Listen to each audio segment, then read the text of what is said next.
Things have been good, man. We're now 7 months in, still learning mass amounts of education every day on from operational to cannabis in general to all the business aspects that all go into this. I think people really kind of underestimate the fact that you have to be versed in bookkeeping, accounting, marketing, management, inventory, logistics, codes, like crazy. It's insane. Yeah. Have a touch of legal background. Right, no, literally. And all of those things combined, and it can be extremely overwhelming.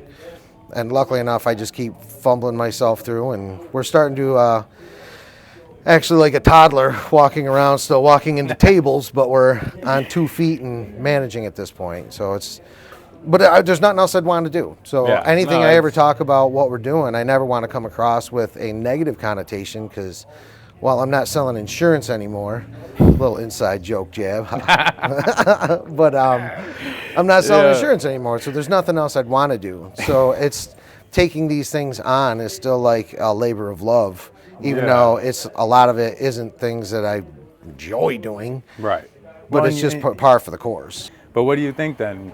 So do you think that it's harder than you thought it was going to be, as hard? Oh, absolutely. I was so naive and ignorant when I filed for the license. Are you kidding me? I had some type of dream world envisioned in my head. And it came real quick. I mean, really, the first and one of the biggest hurdles for this for a lot of people, what they're going to find is finding the right spot and finding a spot. I mean, I don't think people really understand the difficulty in finding a location that's suitable within a municipality that's going to play ball, that's really going to work for both, have traffic, but not be, well, and then again, you can't even say that because you're looking, there's a number of sovereign places around me. Oh yeah, you're in native territory. And they do what they do. Shout out to natives, but also scary territory. Well, and I haven't had no beef or nothing like that by any means. And they do what they do, and I do what I do. But again, so there's a lot of places. You start getting to the cities or higher population, the underground, illegal stores, anybody else that's opening. So 2,000 feet ain't that far. You know what I mean? So if you're struggling and someone that's got a big bankroll opens 2,000 feet away, you might be done before you're done. I don't think a lot of people really know how the res works with things, especially in cannabis. Like the daily person, like they got access to doing this earlier and tax-free kind of, right? And doing it in their own way. So without the regulations.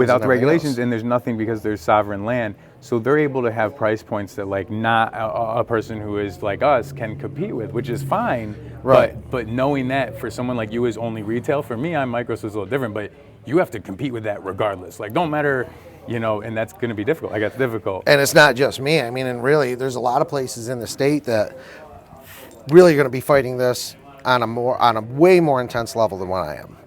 And it's regionally, and it's just, and again, it is what it is. Initially, I didn't want this location because of that reason. I would think, yeah. You know what I mean? And I was looking to go to some place that had a higher population density. Well, we got lucky. We got this place. It's working out really well. The traffic that's on 5 and 20 here, and plus being tied to the wine trail. Camping, I bet you do get some amount of in the summer, like good season. There's about 5 campgrounds that are close here. And we seen after Labor Day, we seen a huge decline in because we grab everybody's ID. Right. So we're seeing where they're from, you know what I mean? As soon as they walk in the door, we know where they're from, and you just so many more out-of-state licenses that were during that time frame. And we're still doing okay, don't get me wrong, but there was definitely, we're in a position where we're at that seasonal is, it is where we're going to have to gear around and, pack your pennies away during, when high season and deal with the ups and downs of sometimes of the year. We're already anticipating another drop in January. I mean, hopefully what I've heard too, and I think this makes a lot of sense, I think Thanksgiving time is going to end up being one of the largest time to sell cannabis, like in the country. It's also harvest season, so it's like also there's a surplus of cannabis to be sold, so it makes it difficult at a retail level. So to explain to all the viewers here, like Joshua Waterman, I'm the owner of New York Danksters, and we have a microfarm, so we can control all facets of the industry. Like we can cultivate, we can process, we can have our own retail, we're gonna have lounges. So it's opens up us to a broader marketing, audience. With you guys, you're just retail, Right. So you have to compete, and hopefully you'll have a lounge, someday. But you have to compete with other retails in that spot, which makes it. If you're at this spot, it makes it difficult. Yeah, and the other thing with our spot, we got lucky because of the fact our The showroom's spot's so big. beautiful. Yeah, no, it's fucking sweet. Huge. Most places are shoeboxes. Yeah. So we are able to have a stage. So, I mean, we're at least once a week to twice a week having live music. We have a comedy show once a month. We have local artists come in and do live artwork, and then we also host as a gallery for a lot of local artists, and we don't take a dime. All the money goes to the artist, and we pride ourselves on being part of the community that way. A couple weeks ago, we had a movie showing of a buddy of mine who did a B-side horror film. Who is it? Mark? Tony Pierce, Wait, no, it's not. DeBone Productions. Wait, Tony Pierce, is it Mark Baronet or something work with him? They not out of sure. Fulton or something? No, he was out of Auburn. Oh, okay. But we had a showing of that, and so we had a bunch of people come in and actually had a movie showing in here while the store's still operational. See, I firmly believe that if you could have in this spot and you could have a lounge, it wouldn't even be a problem. If you could have on-site consumption and throw events. You could have small, artists out here that would pack out an event and you would sell out. You'd make your overhead for, if you could do that 3 times a month, 4 times a month. For sure. For sure. Yeah. And who knows? Well, it's hopefully down the road. 7 months is still, like I said, we're still walking into tables. So taking on any more portions of what's on our plate already just seems daunting. So you've been open for 7 months? Like that's at the year anniversary. Yeah, well, and so we were in the building. Does the LCM know you're open? Yeah, apparently licensing doesn't it from time to time. Yeah. But we ran into, so we got the building in October of last year, and this place was in rough shape. Yeah. We barely got it bare bones together, and we ran during the Grower Showcase in December. We ran for 11 days until January 1st. Those must have been fun.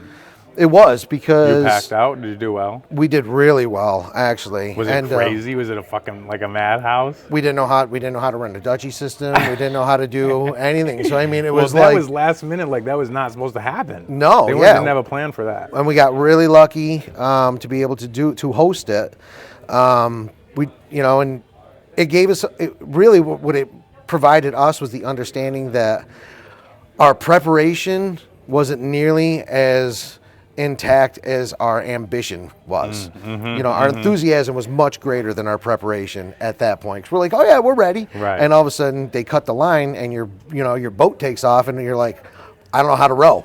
Right. You know well, what you I mean? also got thrown into the rapids. That was like not like a slow opening. That was like what you had filled out with people coming in here because it was the only spot you could come, right? Yeah, and it was and it was 11 days.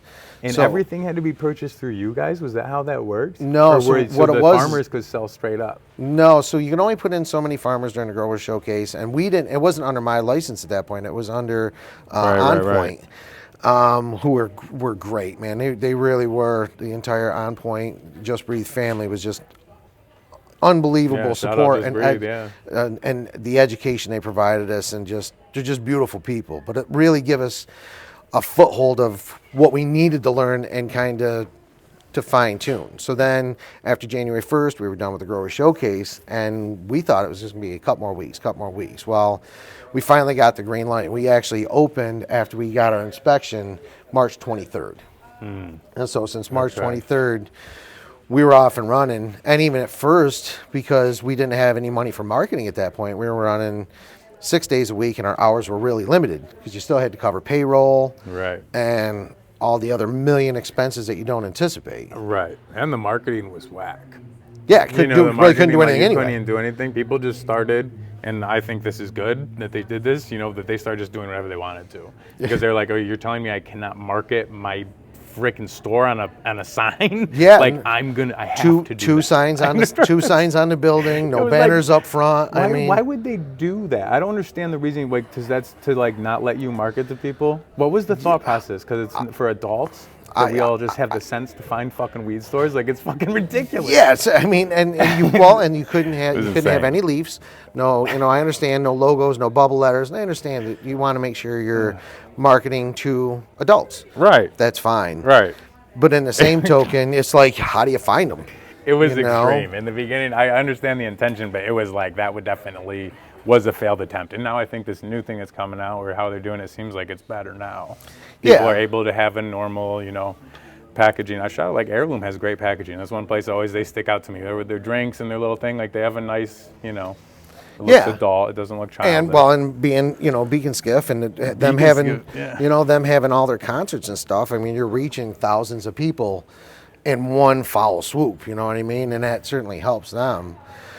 They got a cool spot too. I honestly really like that. I went to I really like going over there. Yeah, I do too. We went. I date actually. Shout out to Heirloom. God bless you. But they gave me some tickets for their concerts. I went over to the Michael Franti concert and Stephen Marley.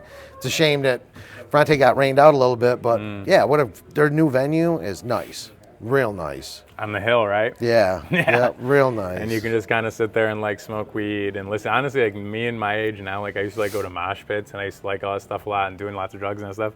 Now I like will be mad if people are too drunk and loud. So I want to go to like a quiet show. Like I go there and it's like, find your spot to just chill and just suck it in and just enjoy it. Don't be too loud, right? Enjoy the music of your time. Right. My dropping acid days and getting crazy are over. What about you? At least. Oh yeah, I mean, well. You ever did those days? Yeah, I toured. we were chatting a little before we started this that I was in Stone Soul Foundation for 12 plus years, and we were a bit crazy back then. And even prior to that, I was in a band called Shepherd when we were like 17. We were pretty wild back then. Punks. Yeah. Dude, my first band I was in, it was called Nuclear Havoc. And it was like we'd play at like these little church kind of events, but I would just drink cough syrup and just go crazy. I mean, not good at music, but I would just go crazy and free. It was. We always had the love for the music to make sure we did. Always were able to do the job, but it was once the job was over and getting to the job and right when the drugs come in, it gets more difficult sometimes. I don't know. Tripping was easier. I feel like when I was on a lot of times when I would trip, I'd almost become very synchronized with the music and kind of fall into that. But like coke or something, like it's much different. Like you think you probably sound really good, but you look fucking crazy and you don't sound good. You're all like nuts. It's one of the things when you look at the playback and you listen, you're like, oh my God. You're like, oh Lord. That wasn't good at all. Leave that shit alone. Nowadays it's over because you can't do anything without getting a camera on you. So like you have no time to look fucking crazy.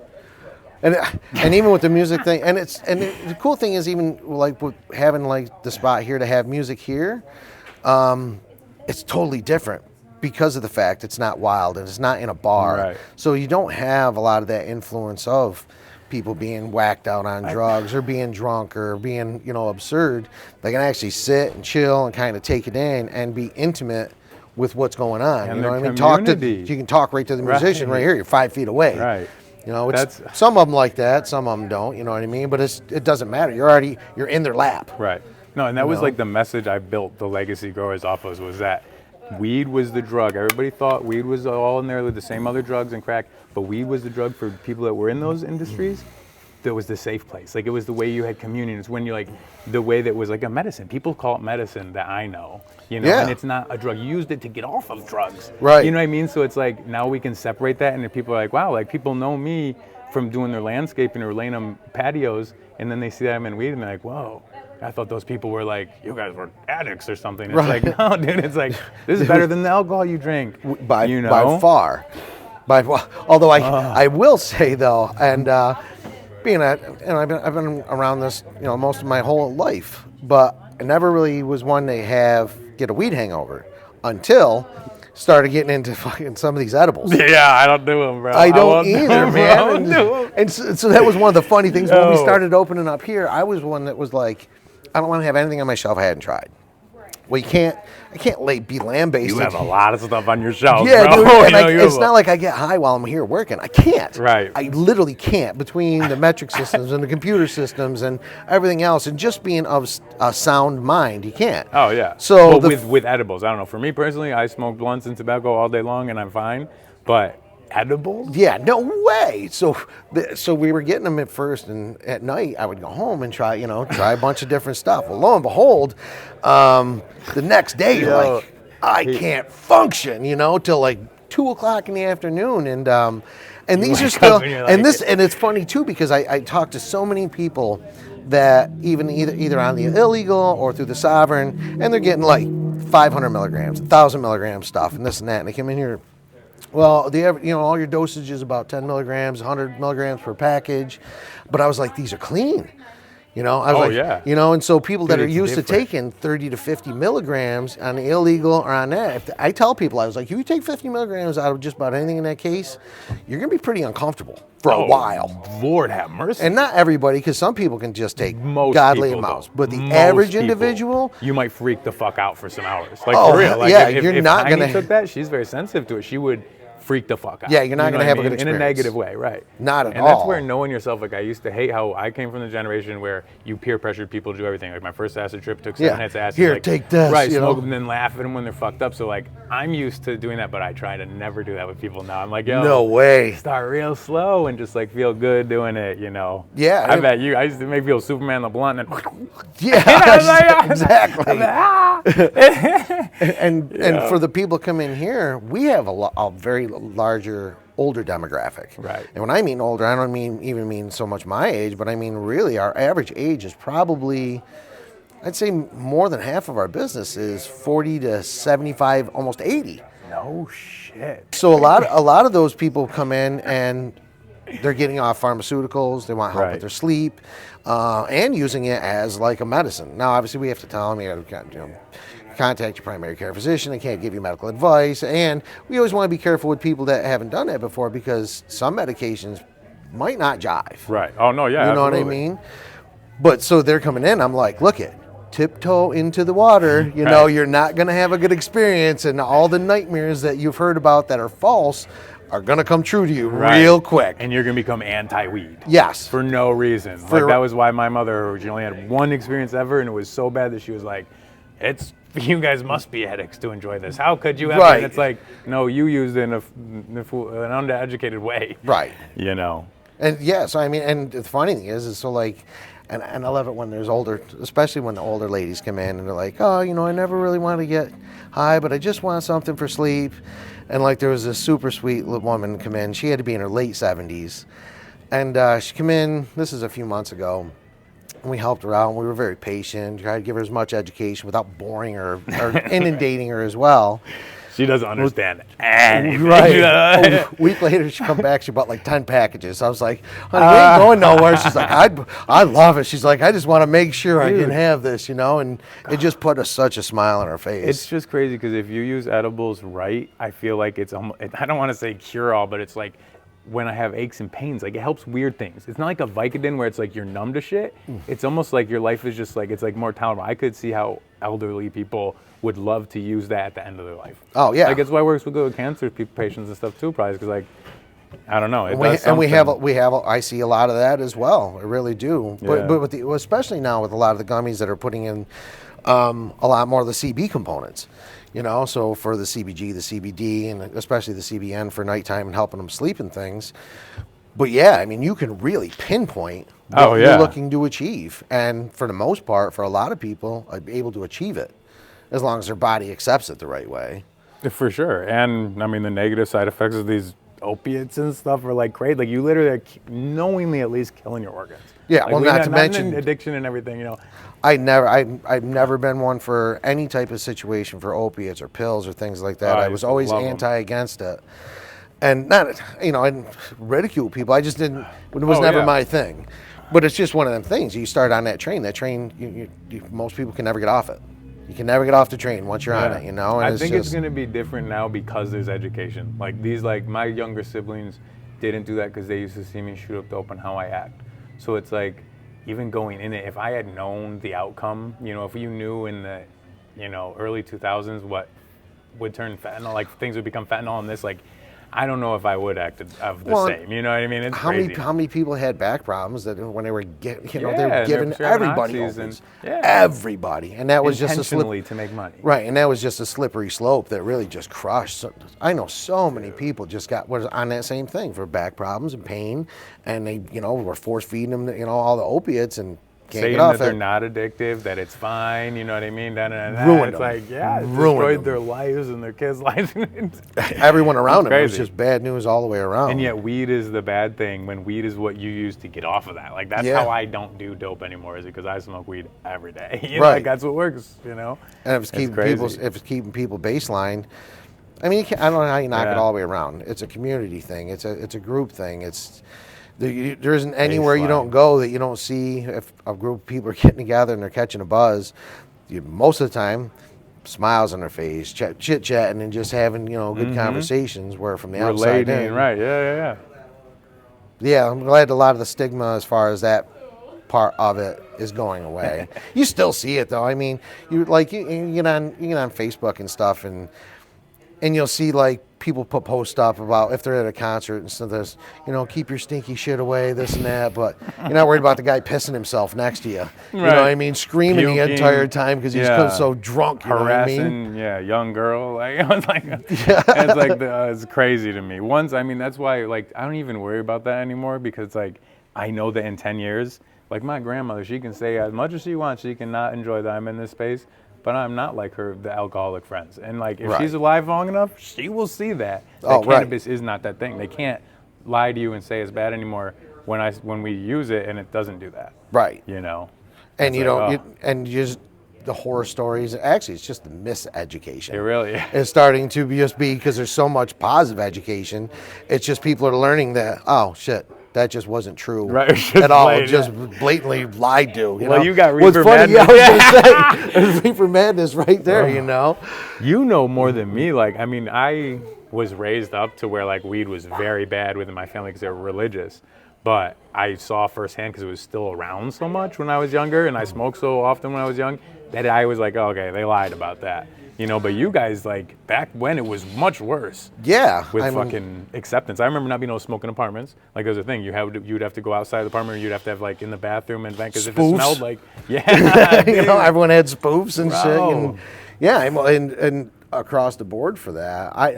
I was kind of fortunate. I mean, with my age group, but my folks were still come from the hippie generation, so there was still acceptance in some parts of my family. You were born OG. Yeah, and some parts of the family were still like, no, it's the devil's lettuce. You're gonna ruin your life. You're gonna throw your shit away. And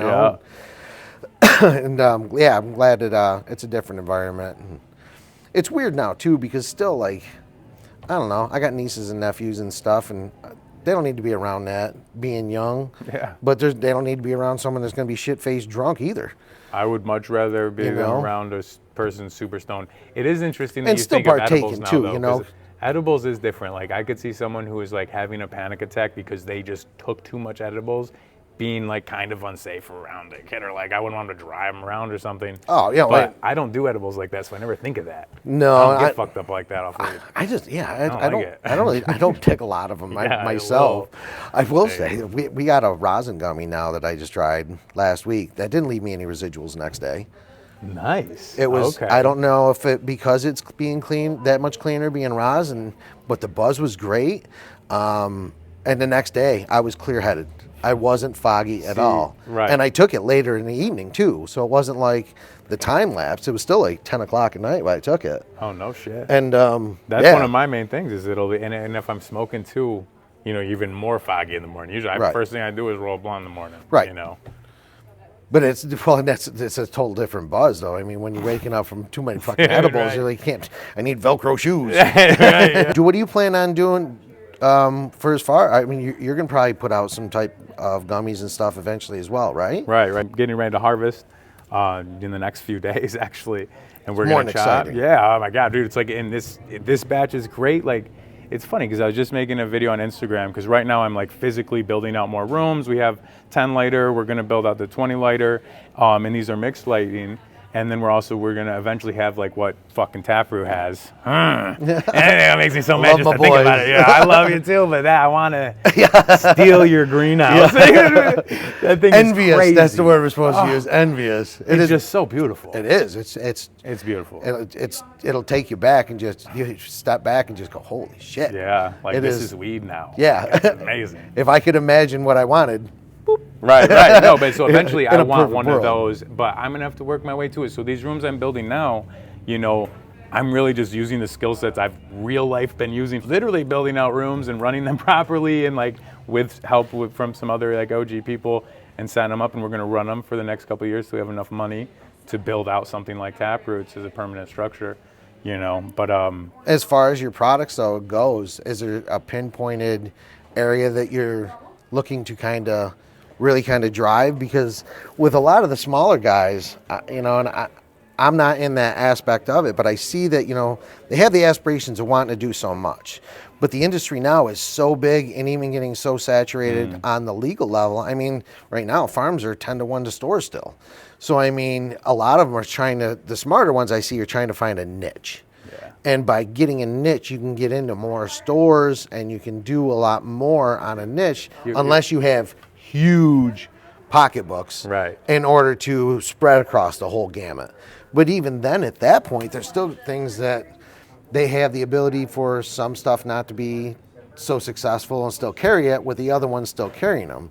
But I see some of the smaller farmers niching. No, I think you're right. And doing a really good job by finding a niche and crawling in that niche. I've never really thought about it like that, because I think for me, like, my niche is that I actually have been doing this. You know what I mean? Right. Like, my niche is that, like, to me, I look at the legal industry, and when it happened, I was like, oh, if you as a person who really have been doing this, like, you're probably going to be able to like, I've been branding my own weed my whole life. Right. You know, it's like, this is like kind of second nature stuff, and I think the other people really struggle with it because they aren't authentically it. Like, I think that's why you're doing good. No one else can come here and work off of this shit and make it work. Like, this is what we do. You know what I mean? Like, it's like, at the end of the day, I don't care who they hire. Like, they don't gonna know this shit like us. Right. They're not gonna know what acid feels like, or like what the culture feels like, or getting stoned in these communities 15, 20 years ago are like. Right. Like, well, that's a niche. Without experience, you're not going to be able to talk to the average individual and make them feel comfortable. Right. That's the For thing. sure, They 100%. have to be comfortable with your presence, how you're presenting yourself, and everything else. And someone that doesn't know, that hasn't done it, you know what I mean, know the game, you can't fake that. You can't. You can try and fake it, but you're going to be called out. You know what I mean? People are going to see through that shit. Yeah. You know? That's why I love seeing you, man. You're from the generation where it's got to be harder to transition into this whole, like, public sense of this shit. You know what I mean? Yeah, to say the least. Because it's like you're going from really selling drugs to, like, really selling drugs. Yeah. But legally. And they're not drugs. And this is what's even so mind-blowing about, like, from past life to now. We won the Fingerlakes finest dispensary with the gold winner, right? Congratulations. Yeah, Thank you. That's sick. They gave me a medal. I got an award on the wall, right? And so the day that we found out that we won and got the award, you know, I was talking to some friends and family, and I'm like, they gave me an award for selling weed. Yeah, right. Right. You know, I was like, how mind-blowing is that? I was like, before, the only award they were going to give me is make me a ward of the state. You know, I wasn't going to, they were going to give me an award, all right, some numbers in a jumpsuit. Here's your consolation prize, you know. It's still new. I still got my number memorized, and I tried to not memorize. I intentionally tried not to, but I got in trouble so many times.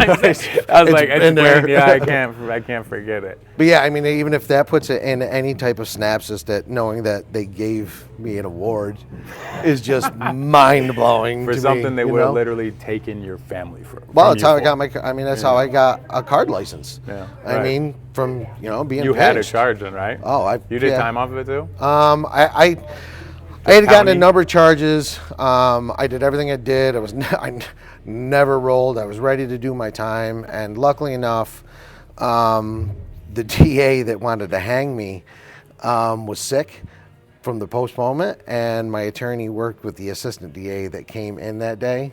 Lo and behold, I got a disorderly conduct and a $250 fine. What were you looking at? More? A year. Of Cuff County? Well, it would have been Prison? here in prison because you can't do it. Oh, it was a felony? Yeah. Oh. And it was reduced to a disorderly conduct. Right. The judge dropped her jaw when the DA said that. She's like, Mr. Dennis, I strongly encourage you to take this. I'm like, Right. Did you have a lawyer and everything or no? Yeah. Oh, you're a lawyer? You paid for him? Yeah. God, when I got into the feds, like on state, I had money, but then the state dropped my charge and it went over to feds. The feds picked it up, and unknowing to me, a year later after I thought I was like good because it was an analog drug.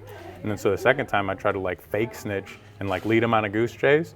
And then, eventually I was always ready to take my bid. But when they found out that, they were pretty upset. Oh, yeah. And then they was like, you know what I mean? Yeah, and then put us on a goose chase. And it didn't work anyway because instead of like racking up money and like getting my girl to hustle really good, like I was like doing drugs and partying and selling, it was still, I'm surprised I didn't get in more trouble because I was still selling so much weed at that point.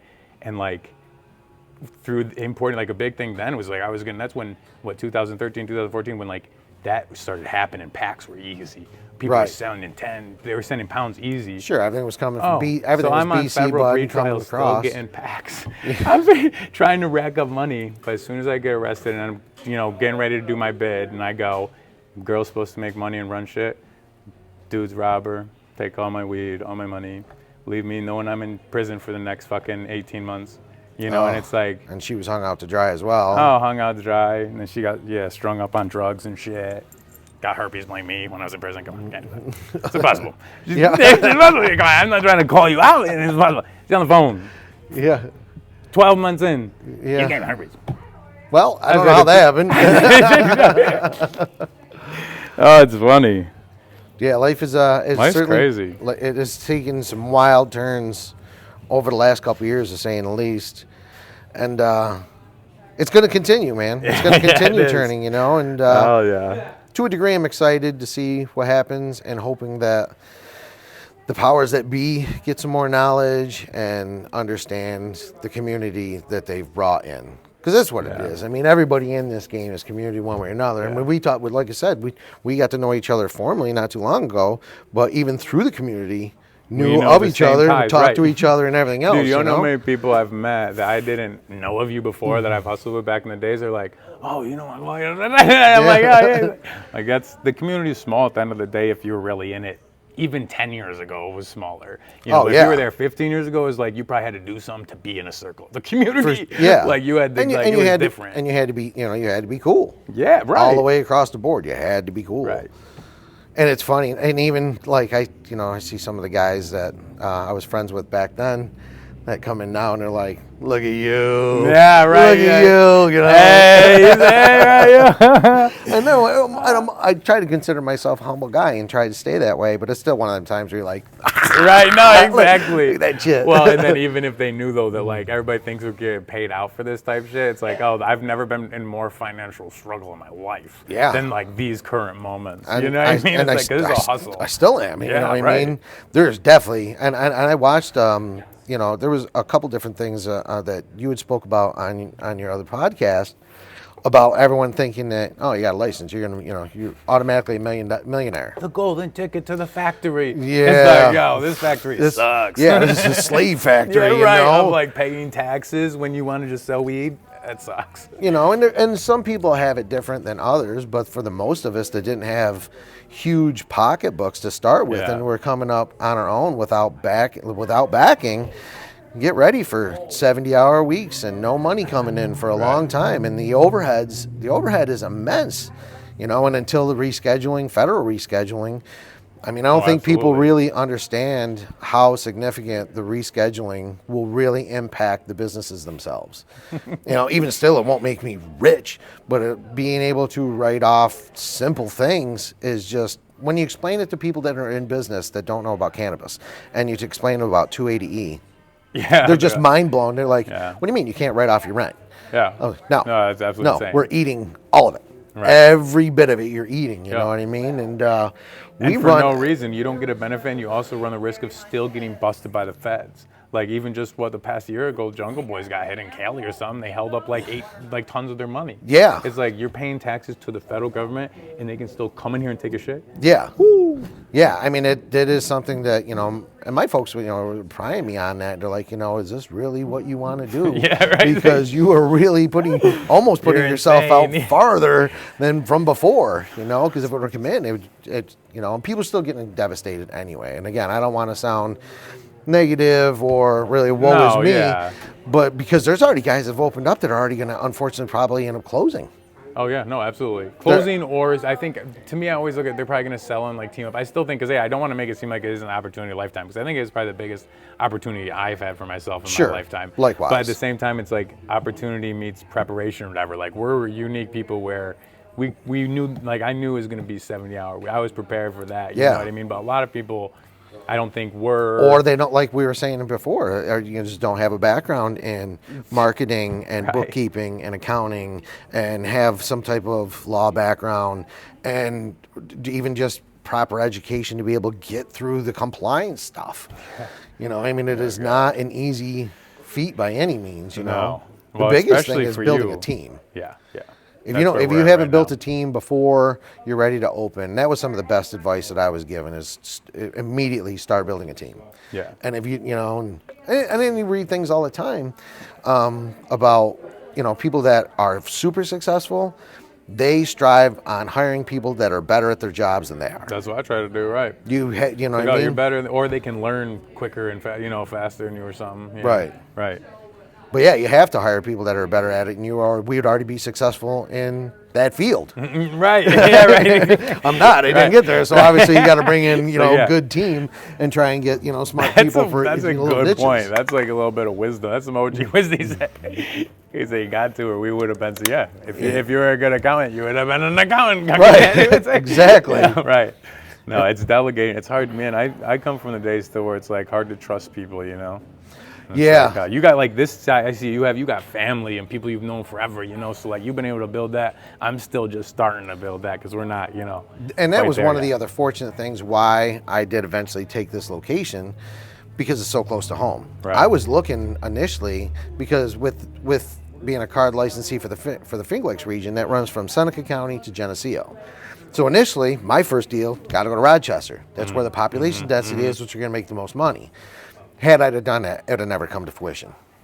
Right. It would have never come because I'd have had to relocate. Yep. Then you're hiring people that you don't know. You know what I mean? And trust in this is the biggest part when everybody that's working for you speaks on your behalf. Operations, inventory, money. If you don't have someone that you trust in every aspect of that, you know what I mean? And you're hiring strangers, I mean, I don't see how it would have really happened. No, absolutely. I don't really see where it would have, and I wouldn't have had the money to relocate anyway. Right. At that point. Yeah. No, and that's the thing. I'm still seeing people that were early on in the list with card that are just opening now, like Shout Out Flower City and Misfits, and there's a couple people that's they should have been open, and it's a difficult thing.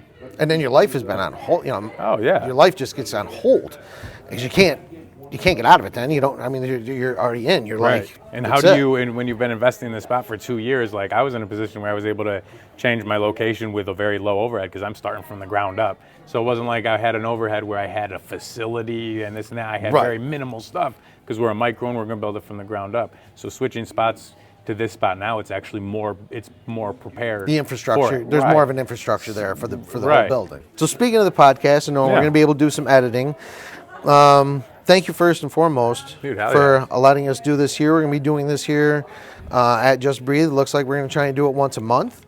We're going to be pulling some sponsorship in for some vendors and I think we already got our first one from the first episode. Yeah, it looks like we already got one right on the line. But we're also hopefully going to be bringing in some of the artists that perform here, some of the artists that we have, local artists that have work on the walls. Yep. Because I don't know, and I was going to explain to you too. So with the artwork here, once a month, we raffle off a piece of art, $10 a ticket, and for the month, because a lot of times people are more apt to buy a $10 ticket to get a piece of artwork than they may have $250 to buy it. Right. No, yeah. And so so it's still helping the artist get their work out there, generate some income for them, and all the money, all the proceeds go to the artist. And we really are trying to stick to the community that way as far as building it up and keeping people in the realm that we want, that are in the family. Right. Thanks for letting me do. Like, it's really going to be. I'm really excited about doing this. I was excited about it all day. You know, I it's have an honor to be able to too. do it with your gen, like people like you and the OGs. Like, I think it's cool that I am the person who gets to represent it, like to the other, like my group of people. So. Yeah, no, I appreciate it as well, and for all the Prohibition prophets. Hey, let's for go. the day, and we appreciate you tuning in, and hopefully you had a good time, and we'll see you again next month. Hell yeah. Peace.